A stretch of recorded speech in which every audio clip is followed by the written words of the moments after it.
Myanmar आणि Thailand शुक्रवारी 7.7 तीव्रतेच्या शक्तिशाली भूकंपानं हादरले। या दुर्घटनेमुळे म्यानमारमध्ये हाहाकार उडाला आहे।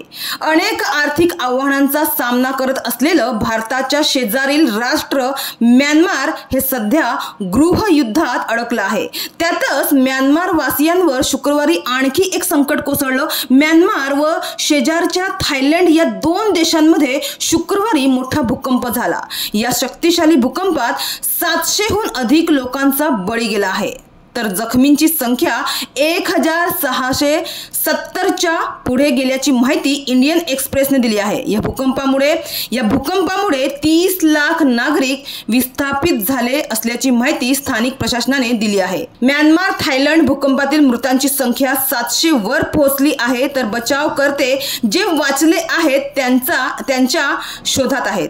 शुक्रवारी म्यानमार आणि थायलंडमध्ये आलेल्या मोठ्या भूकंपात मृतांचा आकडा 700 वर गेला आहे, तर बचावकर्ते कोसळलेल्या इमारतींच्या ढिगाऱ्यातून वाचलेल्यांचा शोध घेत आहेत।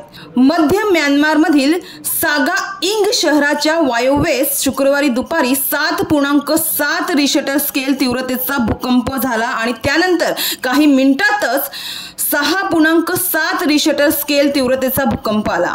भूकंपामुळे म्यानमारच्या काही भागात इमारती उद्ध्वस्त झाल्या, पूल कोसळले आणि रस्ते तुटले, तर दुसऱ्या क्रमांकाचे सर्वात मोठे शहर मंडाले येथे गंभीर नुकसान झाले। तर शेजारच्या बँकॉकमध्ये बांधकामाधीन गगनचुंबी इमारत पत्त्याच्या बंगल्याप्रमाणे कोसळून 10 जणांचा मृत्यू झाला, तर 100हून अधिक जण बेपत्ता आहेत।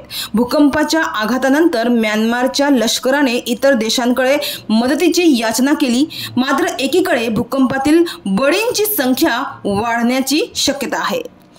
म्यानमारमधील दुसऱ्या क्रमांकाचे मोठे शहर असलेल्या मंडाले शहरापासून 17.2 किलोमीटर अंतरावर भूकंपाचा केंद्रबिंदू होता। भूकंपाचे लागोपाठ 7 धक्के बसले, त्यापैकी 7.7 रिश्टर स्केल तीव्रतेचा सर्वात मोठा धक्का होता।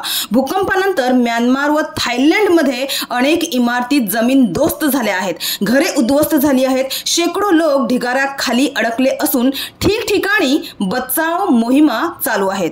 दुभंगलेले रस्ते, उखडलेले महामार्ग, कोसळलेले पूल असे चित्र भूकंपग्रस्त भागात दिसत आहे। म्यानमारमधील लष्करशाहीने भूकंपानंतर 6 प्रांतात आणीबाणीची घोषणा केली आहे।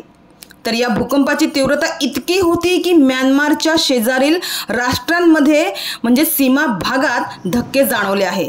बांगलादेश, लाओस, चीन व भारतातही हे धक्के जाणवले। भारतात मणिपूर व पश्चिम बंगालमध्ये भूकंपाचे धक्के जाणवले। सुदैवाने भारतात या भूकंपामुळे कुठलीही जीवितहानी झालेली नाहीये।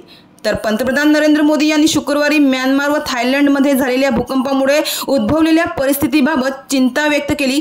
मोदी म्हणाले, अडचणींच्या प्रसंगी भारत या दोन्ही देशांच्या बरोबर उभा आहे। दोन्ही देशांना लागेल ती मदत करण्यास भारत तयार आहे।